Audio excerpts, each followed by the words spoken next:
Look, I think, first of all, on timing, the momentum with a lot of members not wanting to deal with this, especially before a midterm where a lot of people are worried about their re-elections. So they weren't going to run cover. But also to remember, Swalwell was splitting the vote. There's a California gubernatorial. And I agree with you. I think that this was probably an open secret among some Democrats on the Hill, and they definitely would have found it in the opposition research. But the fact is that when I saw this stuff surfacing online, I saw that now infamous hotel room video. You have 50 of his staff coming forward. They were contacting my office, Katie, asking me to not withdraw the motion for his expulsion until he actually had it in writing that he had resigned, because they did not trust that he would do the right thing. So to put it in perspective, my office was receiving messages from his staff asking me to not back off. That should put it in perspective about how bad it was. As you mentioned, you were going to trigger an expulsion vote against Swalwell if he were not going to resign. Representative Boebert says that Congress should go after the pensions of Swalwell and also Republican Tony Gonzalez, who also resigned for a separate reason. He had an affair with a staffer who then went on to light herself on fire, and she was killed as a result of that. Is that the way to hold them accountable, or are we looking at criminal referrals here as well? Obviously, the accusations that we heard of against Swalwell are very, very serious.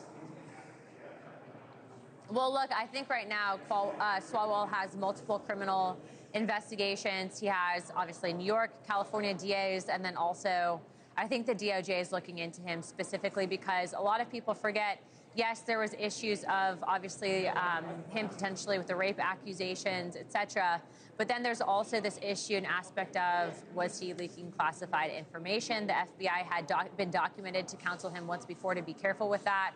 I mean, there's a lot there, and so I think Swalwell definitely has some problems. Tony, I think in regards to Tony, obviously he's guilty of sexual harassment. We see that in the text messages. He admitted to having an inappropriate relationship. But I don't necessarily know that what Tony was doing was on the same level as Swalwell, even though it was both equally egregious. But I think that this is just the start of a bigger conversation right now. I think that just like in 2018, you're seeing a massive effort to purge this nonsense from the House of Representatives. Every single member that I've talked to said they are not going to be covering up or expected to take a vote protecting these people when they've made egregious decisions. The next expulsion vote we have is on the 21st with Sheila McCormick, who has been found guilty by House Ethics. This is a bipartisan commission on 25 of 27 counts, I believe, of breaking law or misconduct. And so she's denying it. Obviously, the evidence is there, you know, the $5 million in stolen FEMA funds. And I think that there's another investigation. So I knew that when I brought forward the expulsion resolution that it was going to trigger some of these other ones. And in my opinion, good riddance. In terms of why this, you know, you're talking about this happening, that this is going on with multiple people on Capitol Hill. What is to come? Are we going to, how many names are we going to see with the investigation that you have underway of who is involved in getting their sexual harassment or other, you know, worse crimes covered up using taxpayer money? There's this, you know, you call it a sexual harassment slush fund, essentially. And between 1997 and 2017, Congress paid close to $18 million in American taxpayer money to settle and keep accusations or allegations of sexual harassment or other wrongdoing under wraps and away from the public. That was codified into law, actually, in 1995 through the Congressional Accountability Act. So it sounds like this is not only happening, but it's being covered up continually through the use of taxpayer funds. So what are the steps forward, and how many people do you think are engaged in this kind of behavior?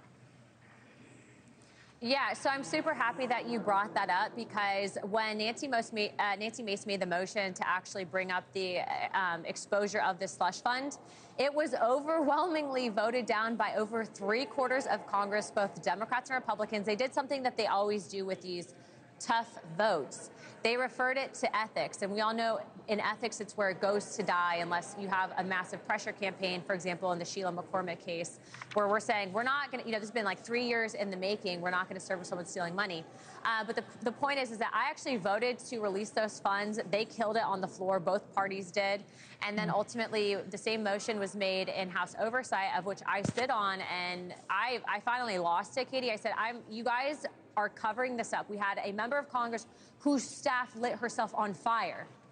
he was sexually harassing her, had an inappropriate relationship, and you all covered it up. And then after that speech, it overwhelmingly passed. And so in about a week, we actually get those documents from the organization that actually has them, and that will be released to the American people. But what ticks me off is they cut it off at 2017, 2018. I want it up until now. Why do we have to then feel the need to try to protect these people? It's crazy to me.